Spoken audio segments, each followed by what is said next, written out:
오늘 저에게 허락하신 하나님의 말씀은 골로새서 2장 1절로 5절 말씀입니다. 골로새서 2장 1절로 5절 말씀.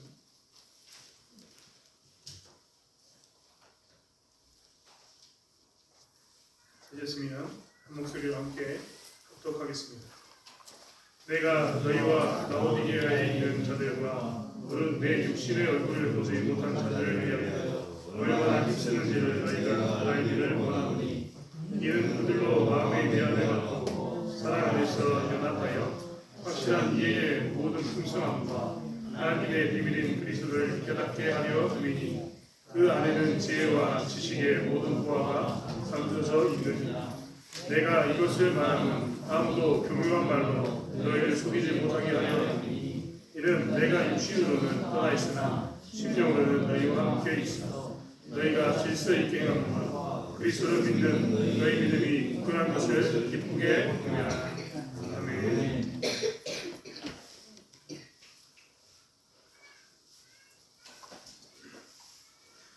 보이스피싱이라는 말 이제는 다들 압니다. 보이스피싱이 무엇인지, 이 단어가 말하는 것이 어떤 의미를 가지고 있는지 이제 아마 한국 사람 중에 모르는 사람은 없을 겁니다.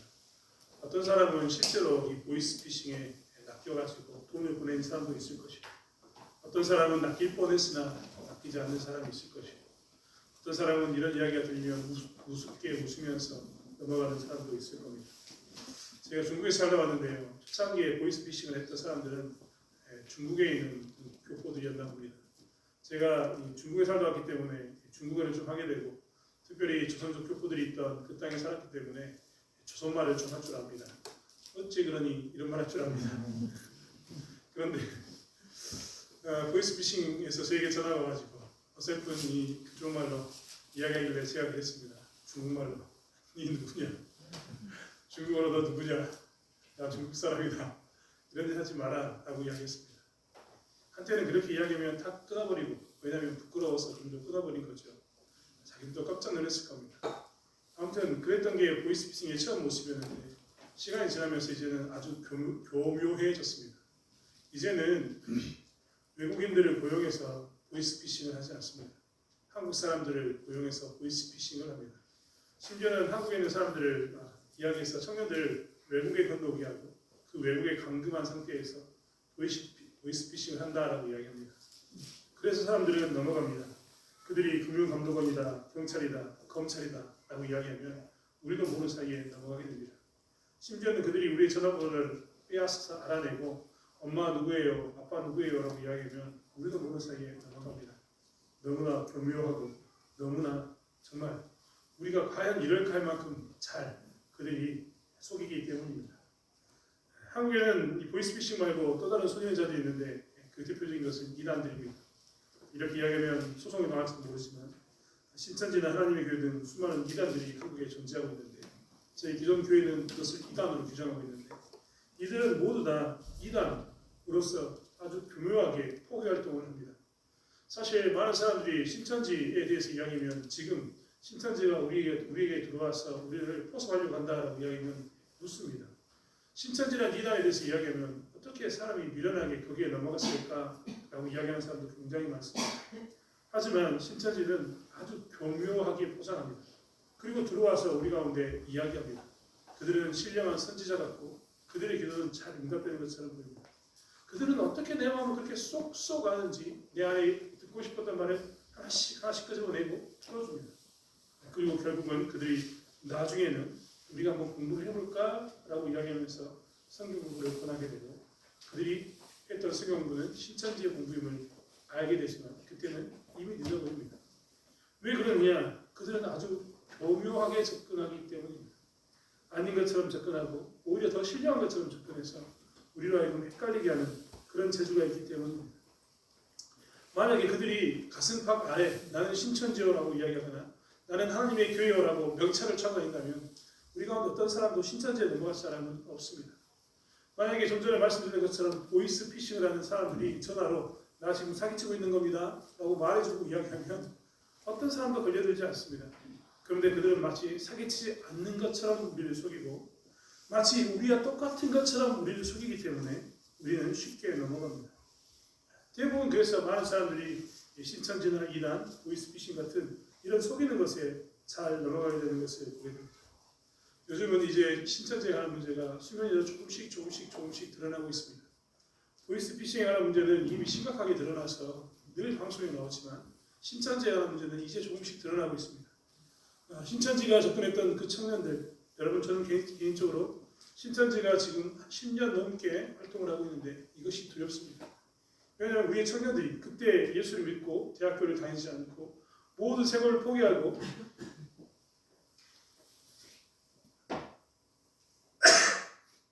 죄송합니다. 신천지에 들어갔던 사람들이 이제는 나이를 먹어서 30대, 40대가 되기 때문입니다. 그들이 경제활동을 하고 가정을 이루어야 할 때인데 그들이 그 삶을 준비해야 될 삶을 다 버렸기 때문에 어떻게 살까 생각하면 참 그것이 답답하기만 합니다. 아무튼 그렇게 그들은 청년과 사회적 지위가 있는 사람들, 돈 있는 사람들에게 접근해서 그들은 포기 활동을 했습니다. 그리고 그들은 그들이 원하는 대로 그들을 신천지에 데려가는 일들을 했습니다. 이제 그 신천지에 자식을 빼앗긴 부모이거나 신천지에 금전적인 손해를 본 사람들은 이제서야 이야기하기 시작합니다. 내 아들을 돌려달라. 내 딸을 돌려달라. 그들이 피켓을 들고 시위를 합니다. 이미 자녀들은 성년이 되어서 대학생이기 때문에 성인이 되어서 부모가 어떻게 좌지우지할 수는 없지만 그것이 너무나 안타깝기 때문에 부모들은 끝까지 포기하지 않고 자녀를 돌려달라고 이야기합니다. 데려오려고 안간힘을 쓰지만 그 안간힘을 쓰는 그 가운데도 여전히 버거워합니다. 아내를 잃어버렸던 남편이 울기도 하고 남편을 잃어버렸던 아내가 울기도 합니다. 그렇게 부모와 아내와 남편을 울면서 돌아올 것을 이야기합니다. 삶의 수많은 후유증을 가지고 있으면서 그들은 계속해서 이야기합니다. 정말 이렇게 속이는 사람이 가져오는 폐해가 얼마나 큰지 모르겠습니다. 이 속이는 자들, 우리로 하여금 속아서 사기를 치는 이 사람들이 얼마나 우리를 힘들게 하는지 모르겠습니다. 사실 우리는 이렇게 우리 주변에 속이는 사람이 많을 때 정말 고민이 됩니다. 어떻게 해야 되는가? 정말 고민하게 된다는 겁니다. 신천지와 하나님의 교회에 대해서 이야기했던 것처럼 신천지는 심지어는 교회 안에 들어와서 신천지에 포기활동을 합니다. 그러다 보니까 우리 가운데 드는 생각은 무엇이냐면 교회 다니는 사람도 믿을 수 없는 것 아니야? 라고 고민하게 됩니다. 교회 가서는 함께 기도하고 기도 제목을 내어놓고 함께 마음을 터놓고 이야기하고 울면서 하나님께 나가야 되는데 교회에서도 그렇게 하기가 어렵게 되는 그런 상황 가운데 많은 사람들은 혼란스러워합니다. 이렇게 힘든 시기에 어떻게 사는 것이 정답일까? 어떻게 사는 것이 지혜로운 것일까? 그들은 엄청나게 고민합니다. 그래서 그들 나름대로 그들은 방법을 취하고 그 방법대로 살려고 노력을 합니다. 교회에 대해서 적극적이지 않고 소극적이며 왜냐하면 적극적으로 하면 사람들이 와서 자기의 정보를 빼내어가고 그들에 대해서 포기활동을 하기 때문입니다. 그래서 그들은 그렇게 저렇게 여러 가지 방법을 통해서 최대한 멀리하고 나로 하여금 틈을 보이지 않으려고 안간힘을 씁니다. 정말 그들이 하는 답이 정답일까요? 우리는 정말 이런 속이는 자들이 많은 시대, 사회적으로나 종교적으로, 심지어는 교회 안에서 신앙적으로 속이는 자들이 많은 시대, 이 시대를 살고 있는데 이럴 때 우리는 어떻게 해야 될까에 대해서 정말 고민이 됩니다.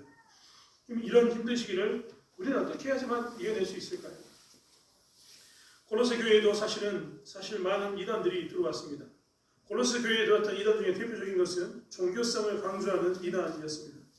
아니 골로새 교회가 정말 감사하게도 사도들이 전하지도 않았는데 복음을 받아들이고 그 안에 교회를 지었습니다. 그리고 하나님을 섬기면서 열심히 따라왔습니다. 그런 그들이 왜 이단에 넘어갔을까요? 종교성을 강조하는 이단에 넘어갔을까요?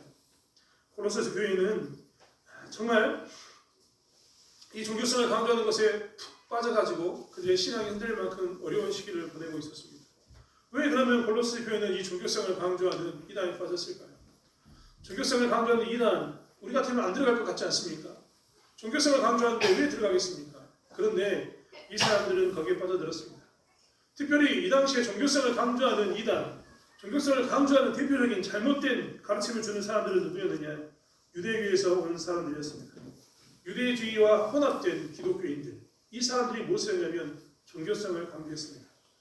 우리가 생각하기에는 예수를 믿는 게 최고인데 왜 과거로 되돌아갈까라고 생각하지만 그 당시 사람들은 좀 다른 생각을 가지고 있었습니다.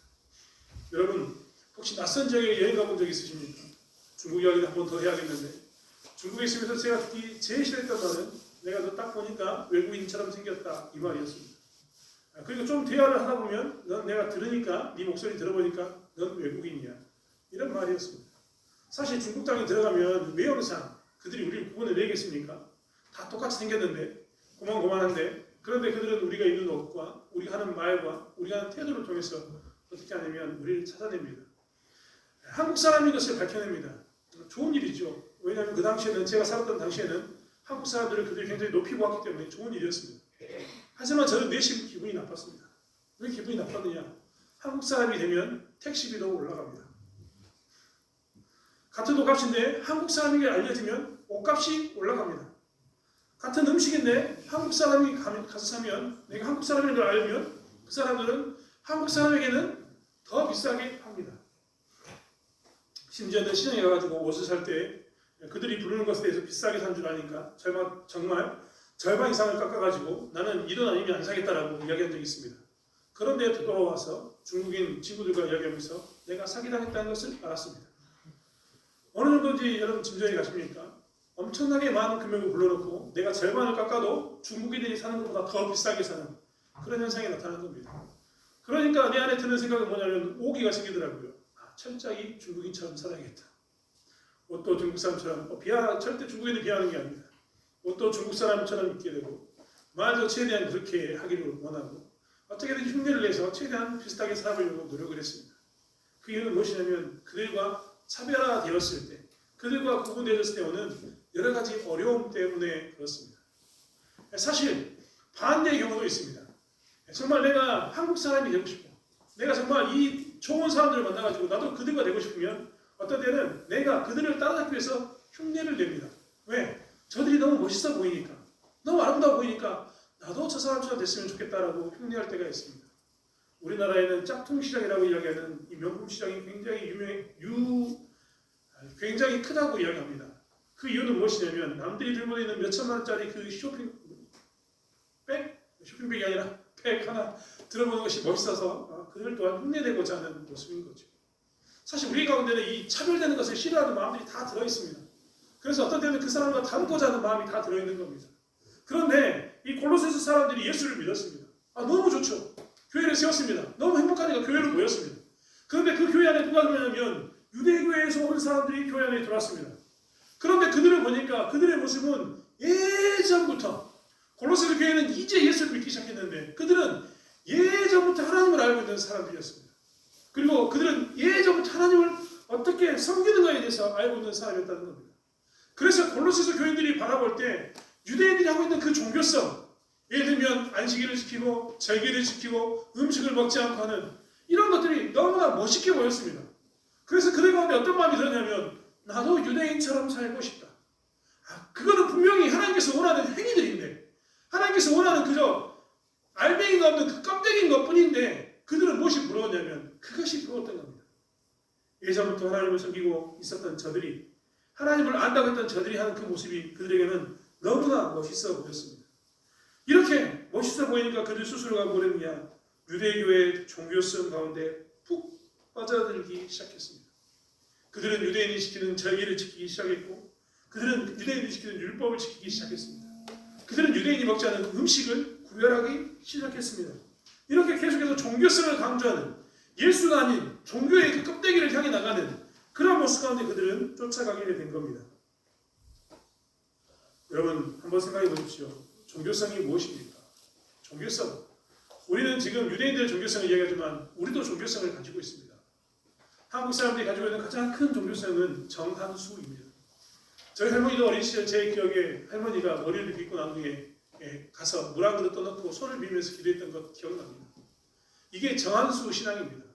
사실 정한수 신앙은 무엇이냐면 내가 아침마다 옷을 정결하게 입고 내 마음을 다해서 그 물을 떠놓고 빌면 그 정성에 하늘이 감동해서 내 뜻을 이루어준다라는 생각입니다.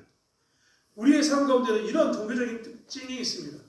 즉 종교성이라는 것은 대부분 다 무엇을 가지고 있냐면 하나님을 믿는 데에서 있는 게 아니라 내가 하나님께 어떻게 행동을 하면 내가 그렇게 행동을 동반하면 내가 그 사람에게 하나님에게 이런 일을 해주면 하나님께서 나에게 복을 주시겠지 라는 것이 무엇이냐면 종교성입니다. 내 정성이 미치지 않아서 기도가 응답되지 않는다. 우리 하나님께서는요, 우리의 기도를 응답해 주십니다. 우리 하나님께서는 우리의 정성이 미치지 않아서 기도를 응답하시는 그런 분이 아닙니다. 우리 하나님은요, 우리가 기도하지 않고 이래도 우리가 필요한 것을 채우시기도 하시는 하나님이십니다. 왜냐하면 우리 하나님은 항상 우리를 이렇게 24시간 우리를 지켜보고 계시기 때문입니다.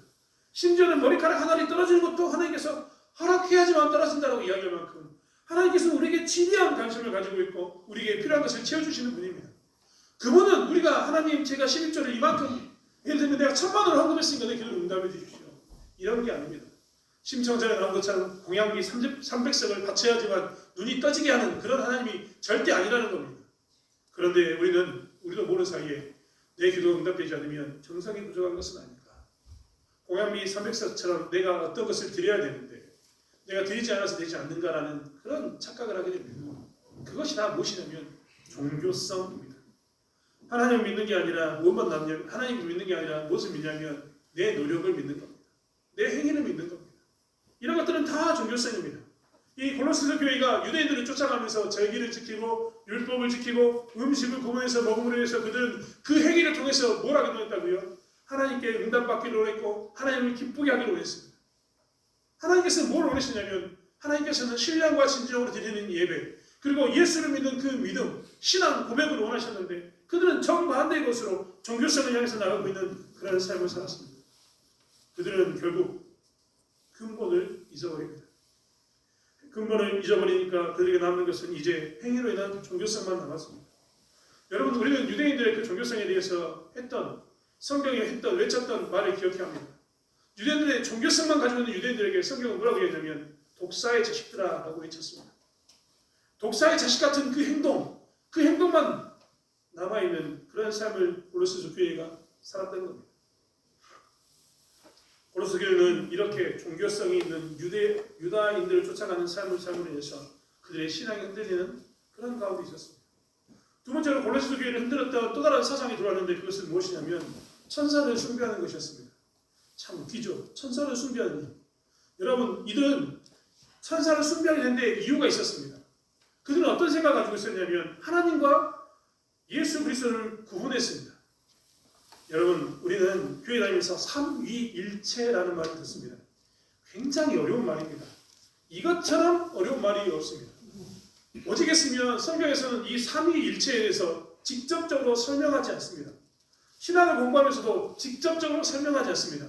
삼위일체는 이거다라고 설명하지 않습니다. 삼위일체는 간접적으로 증명합니다. 말이 좀 웃깁니다. 간접적으로 증명한다는 것은 이게 그겁니까? 라고 물어보면 아니요 라고 대답하거나 맞습니다 라고 대답하는 것. 이렇게 마치 스무고개처럼 계속 이야기하는 것이 간접적인 증명인데 이런 증명을 하게 됩니다. 왜냐하면 이 단어가 너무나 어렵기 때문입니다. 그런데 한번 생각해 보십시오. 삼위일체의 뜻이 뭡니까? 성부와 성자와 성령은 나누어져 있지만 구분되지 않습니다. 아니 구분되어지지만 나눌 수 없습니다. 이해가 되십니까? 성부와 성자와 성령의 이름으로 이름을 부를 수는 있지만 그리고 그들이 서로 다른 어떤 신격을 가지고 있지만 표현이 신격이라고 되겠지만 오해의 소지가 있습니다. 정말 어려운 겁니다.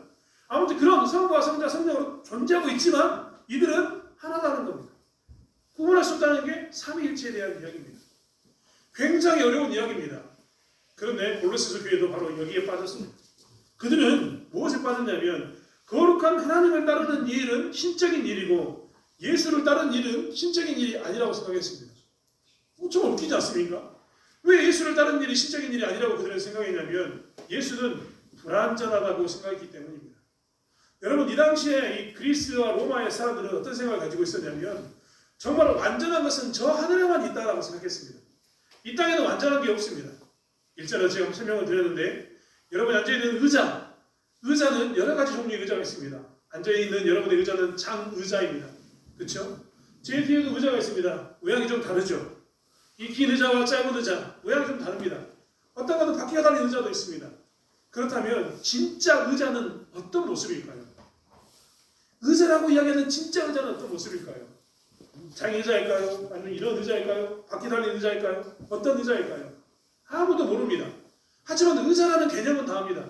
그 의자는 진짜 의자는 어디 있다고요? 하늘에 있습니다. 그 의자를 본따서 사람들은 어떤 때는 긴 의자를 만들기도 하고 어떤 때는 짧은 의자를 만들기도 하고 어떤 때는 바퀴 달린 의자를 만들기도 했다라고 생각했습니다. 그래서 하늘에 있는 것은 진짜 완전한 거고 땅에 있는 것은 하늘의 것을 흉내낸 가짜라고 생각했습니다. 그래서 심지어 그들은 사람도 어떻게 생각했냐면 영적으로 영적으로 하늘에 올라가야지만 진짜고 우리가 이 땅에서 육신을 입고 있으면 뭐라고요? 불완전한 가짜. 영혼, 즉 육신과 영혼이 같이 있으니까 나는 불완전한 가짜라고 생각했습니다. 그런데 예수님이 이 땅에 육신을 입고 오셨습니다. 그러니까 그들 눈에는 육신을 입고 온 예수가 신으로 보였겠습니까? 하나님으로 보였겠습니까? 그들은 도저히 이해가 안 됐습니다. 온전하신 하나님이 하늘에 계시는데 그 하나님이 왜 불완전한 육체를 입고 이 땅에 왔는가? 인간을 위해서 육체를 입었는데 그들은 이해하지 못했던 겁니다. 그래서 예수를 뭐라고 이야기했냐면 불완전한 존재, 완전하지 않는 존재라고 생각했습니다. 그래서 하늘에는 하나님이 계시고 땅에는 예수님이 계신다는 것 자기들도 믿습니다. 자기들도 예수를 믿습니다. 그런데 이 예수는 하나님과 같지 않습니다. 그러니까 하나님과 예수 사이에 누군가 왔다 갔다 하면서 이 사이를 왔다 갔다 하면서 연결해주는 사람이 필요하다라고 생각했습니다. 그게 누굴까요? 천사라고 생각했습니다. 그래서 그들은 예수를 강조하면서도 하나님과 예수를 믿어주는 누가 더 중요하다고 생각했냐면 천사가 중요하다라고 얘기하면서 천사를 숭배했던 겁니다. 중보자로서 천사를 선택했습니다. 그래서 그들은 천사를 숭배하게 됐고 천사가 눈에 보이지 않으니까 그들은 천사를 어떻게 했느냐 신비한 것으로 인정하면서 신비주의라는 것에 푹 빠져서 그들은 자연스럽게 신비주의에 빠져서 하나님을 버립니다. 이게 골로새서의 현재의 상황입니다. 하나는 종교성에 강한 유대의 영향을 받아서 거기에 빠져서 허덕이고 있고 하나는 천사를 숭배하는 이것에 빠져서 즉 헬라인으로서 그들이 가지고 있던 철학적 사고에 빠져서 이렇게 헤매고 있는 모습이 골로새서 교회에 있다는 겁니다. 사도 바울은 이것을 보면서 너무 가슴이 아팠습니다. 그래서 오늘 편지를 썼습니다. 2장에 내가 너희와 라오디게아에 있는 자들과 무릇 내 육신의 얼굴을 보지 못한 자들을 위하여 얼마나 힘쓰는지를 너희가 알기를 원하노니 지금 사도 바울은 힘쓰고 있습니다. 왜 사도 바울이 지금 여기에 얼굴을 보이지 못하냐면 이들은 스스로가 만드는 교회에 있을 뿐만 아니라 사도 바울은 지금 감옥에 갇혀 있습니다. 그런데 사도 바울은 감옥에 있으면서도 지금 뭐하고 있다고요? 힘쓰고 있습니다. 뭘 힘쓰고 있을까요? 종교성에 빠져버리고 천사숭배에 빠져버린 이 골로새 교회가 너무 안타까우니까 어떻게 하면 이 사람들이 이 종교성에 빠지지 않고 이 천사숭배에 빠지지 않고 온전히 하나님을 섬길 수 있을까? 예수를 바로 믿게 할 수 있을까라고 사도 바울은 혼자 애간장이 탔던 겁니다. 그래서 안간힘을 쓰면서 열심히 노력을 했습니다. 난 정말 이들이 하나님을 제대로 알았으면 좋겠다. 종교성에 치우치지 않고 천사숭배라는 것에 치우치지 않고 온전히 하나님을 너희들이 똑바로 알았으면 좋겠다라고 사도 바울은 애간장이 타서 힘써서 전했습니다. 그 전했던 것이 무엇이었습니까? 그 전했던 것이 무엇입니까? 이전의 말씀에 보면 이렇게 기록했습니다. 이는 그들로 마음의 위안을 받고 사랑 안에서 연합하며 확실한 이해의 풍성함과 하나님의 비밀인 그리스도를 깨닫게 하려 함이니 그 안에는 지혜와 지식의 모든 보화가 감추어져 있느니라. 사도 바울은 이제 감옥에서 열심을 하면서 종교성에 빠져있고 천사숭배에 빠져있는 골로새서 교회가 이제 정말 다시 원래의 모습으로 돌아오길 바란다 라고 생각했습니다. 그래서 열심히 힘을 쓰면서 열심히 기도하면서 그것에 대한 답을 골로새서 교회에게 보냈는데 그 답이 뭐라고 이야기하냐면 사도 바울이 했던 말은 너희들이 하나님의 비밀인 그리스도를 깨닫길 원한다라고 이야기한 겁니다. 종교성에 빠지지 않고 천사숭배라는 신비주의에 빠지지 않으려면 너희들이 해야 될 게 있는데 그것은 무엇이냐면 어떻게 하면 신비주의를 물리칠까가 아닙니다. 어떻게 하면 종교성을 깨뜨릴까가 아닙니다. 뭘 강조하고 있냐면 어떻게 하면 너희들이 예수 그리스도의 비밀을 알 수 있을까였습니다. 종교성에 관한 문제가 있었지만 종교성을 잠시 미뤄두고 천사숭배에 대한 그 문제가 있었지만 이것을 잠시 미뤄두고 너희는 이것을 미뤄두고 먼저 뭘 알기를 원한다? 하나님의 비밀인 예수 그리스도를 알기를 원한다라고 이야기했던 겁니다. 사도들은 이단들이 성도들을 공격하는 것을 보면서 대안을 제시했는데 그것은 예수 그리스도를 확실하게 아는 것입니다. 어지러운 세상에서 무게중심을 잡는다는 것은 어떤 것일까요? 어린 시절에 우리는 어린아이들이 가지고 노는 오뚜기를 본 적이 있습니다. 오뚜기는 아무리 쳐도 일어섭니다. 그런데 만약에 그 오뚜기가 일어서지 않는다면 우리는 무엇을 해야 합니까? 오뚜기의 가장 가운데 있는 무게중심을 키워야 합니다. 무게중심을 키우면 오뚜기는 다시 일어섭니다. 사도 바울도 지금 그 이야기를 하고 있는 겁니다. 어지러운 세상에서 넘어져 있는 너희들이 먼저 해야 할 것은 뭐냐면 무게중심을 잡는 거다. 그 무게중심은 뭐다? 예수 그리스도에 대한 비밀을 아는 거다. 그럼 예수 그리스도에 대한 비밀이 뭡니까? 예수 그리스도에 대한 비밀이 뭐냐고요? 사도 바울은 예수 그리스도를 아는 것에 골로새 교회가 서기로 했습니다. 우리는 교회를 다니는 것과 예수를 믿는 것을 구분하지 않습니다. 하지만 교회를 다니는 것과 예수를 믿는 것은 구분해야 됩니다. 교회를 다니지만 예수를 안 믿는 사람이 너무나 많기 때문입니다. 교회를 다니면서도 예수의 이 비밀, 사도 바울이 그렇게 강조했던 교회의 무게중심, 너희들이 이단에게 넘어가지 않기 위해서 반드시 갖춰야 할 중심, 그 예수 그리스도를 아는 비밀을 모르는 사람이 너무나 많다는 겁니다. 교회를 다니는 것은 아무나 다닐 수 있지만 예수를 믿는 것은 아무나 할 수 없습니다. 왜냐하면 예수를 믿는 것은 우리가 믿는 것처럼 보이지만 성령의 역사 가운데서 성령이 믿어지게 하는 것이기 때문입니다. 그렇기 때문에 교회 다니면서도 예수를 모르는 사람들은 무엇을 해야 되냐? 이 예수를 믿는 예수의 비밀을 아는 데 힘써야 되는 줄 믿습니다. 헌금을 내고 봉사를 하지만 만약에 그 헌금을 내고 봉사하는 것이 예수에 대한 비밀을 알고 사랑하는 가운데 되는 것이 아니라 그저 처음 이야기했던 것처럼 종교성, 내가 헌금을 내야지만 하나님께 기도를 응답받겠지 라는 그런 마음이 있어서 낸다면 그것은 예수를 믿는 게 아닙니다. 그래서 우리는 무엇을 해야 됩니까? 예수를 믿는 일에 힘써야 되는 겁니다. 종교성이 아닌 예수를 믿는 일에 힘써야 된다는 겁니다. 여러분, 내가 하나님에게 이 일을 했더니 하나님께서 이 일을 행해 주셨다라고 이야기하는 사람들은 대부분 이 종교성을 가지고 있는 사람들은요, 자기의 기도를 응답만 해주면 그게 하나님이든 그게 부처든 상관이 없습니다. 내 기도를 응답해 주니까 그게 하나님이든 부처든 상관이 없다는 겁니다. 그런데 예수 믿는 사람은 그렇게 이야기하지 않습니다. 하나님께서 나의 기도를 들어주지 않고 심지어는 안 돼라고 이야기하면서 주지 않을 때도 하나님 믿는 사람, 예수 믿는 사람은 그것에 감사하며 은혜라고 고백하게 살게 되는 겁니다. 그래서 사도 바울은 이야기합니다. 종교성이 아닌 예수 그리스도의 비밀을 먼저 알길 원한다라고 말입니다. 여러분, 우리 가운데 있어서도 마찬가지입니다. 일생일 때 우리가 가지고 있는 것 중에 가장 중요한 것은 무엇이냐면 예수 그리스도를 믿는 것입니다. 예수 그리스도를 믿는 것만큼 중요한 것은 없기 때문입니다. 미국에는 일본에는 1초 수건이라는 게 있습니다.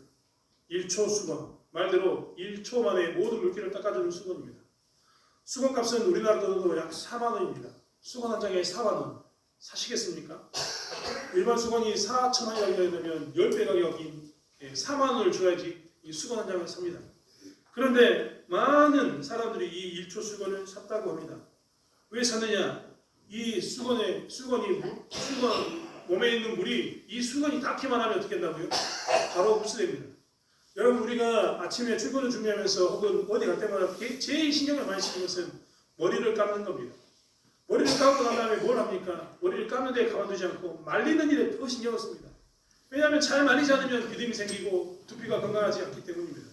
그런데 1초 수건은 되는 순간 물기를 빨아들입니다. 얼마나 좋습니까? 그래서 사람들이 산다고 합니다.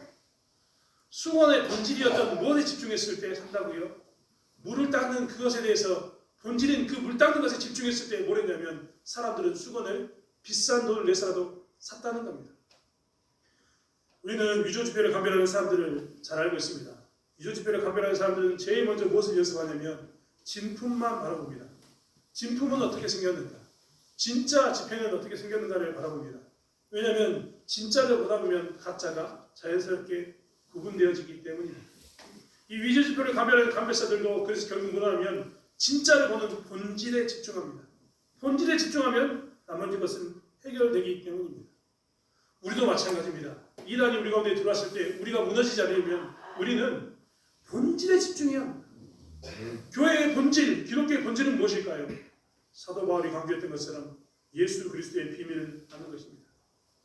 예수 그리스도의 비밀을 아는 것은 우리가 잘 아는 것처럼 저 예수가 우리를 대신해서 고난을 받으셨고 우리를 대신해서 죽으셨고 우리의 죄값을 갚으셨던 그 사건, 나는 그 예수가 했던 그 십자가의 대속의 사건을 통해서 죄를 용서받는 것을 마음으로 믿고 입술로 시인하는 그 자리에 서는 것.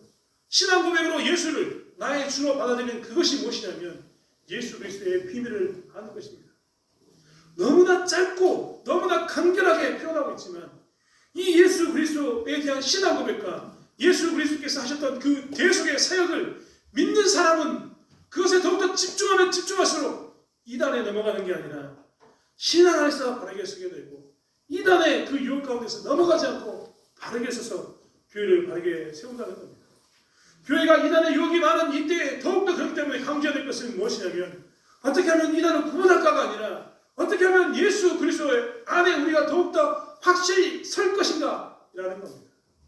사랑하는 성도 여러분, 우리가 다시 한번 그렇기 때문에 예수 그리스도를 배워가는 알아가는 삶을 살기 원합니다. 교회 다니면서 예수 그리스도를 알기 원합니다. 예수를 만나기를 원합니다. 진짜 우리 가운데 모든 사람들이 예수를 만나서 예수 그리스도의 그 주신 그 은혜, 그 십자가의 핏값을 은혜로 받아들이고 또한 예수님께서 다시 오실 것을 기대하는 그 재림의 신앙을 가지고 이 땅에서 나의 소망은 예수이고 나의 희망은 예수이고 나의 그 바라는 것은 주님이 오실 그날임을 마라나타의 신앙임을 고백하는 삶을 사는 저와 여러분이 되기를 원합니다. 오늘날 한국교회는 예수를 놓치고 자꾸 철학적인 이야기를 합니다. 오늘날 한국교회는 예수를 놓아두고 자꾸 인문학적인 이야기를 하게 됩니다. 그러다 보니 그 안에 예수를 믿는 믿음이 없습니다. 그리고 그러다 보니 자연스럽게 이단에 우리들이 들어오게 됩니다. 사랑하는 성도 여러분, 우리는 이러한 데일수록 더욱더 예수께 집중하고 예수께 나아가는 삶을 살기를 원합니다. 우리의 신앙이 다시 한번 예수 그리스도의 그 십자가 아래에 있는 보혈의 핏값을 그 시뻘건 보혈의 핏값을 나의 것으로 고백하고 그 보혈의 핏값 안에 있는 삶을 살아가는 저와 여러분이 되기를 원합니다. 이단이 팽배하면 팽배할수록 나는 예수께 집중하게 원하고 예수를 더 알기 원한다고 기도하며 나가는 저와 여러분이 되기를 원합니다. 기도하겠습니다. 하나님, 예수를 더욱더 알기를 원합니다. 예수를 더욱더 알기를 원합니다. 하나님, 내가 하나님의 비밀인 예수 그리스도를 깨닫는 일 가운데 더욱더 힘쓰기를 원합니다. 그리고 그 안에 있는 지혜와 지식의 모든 부활을 누리며 살게 하여 주시옵소서. 이단에 휩쓸리는 게 아니라 잘못된 철학의 사상에 휩쓸리는 게 아니라 오직 예수 그리스도 안에서 지혜와 지식의 부활을 누리는 삶을 살 수 있도록 우리를 붙들어 주시옵소서. 하나님께서 함께 하실 줄 믿습니다. 감사드리며 예수님의 이름으로 기도드렸습니다. 아멘.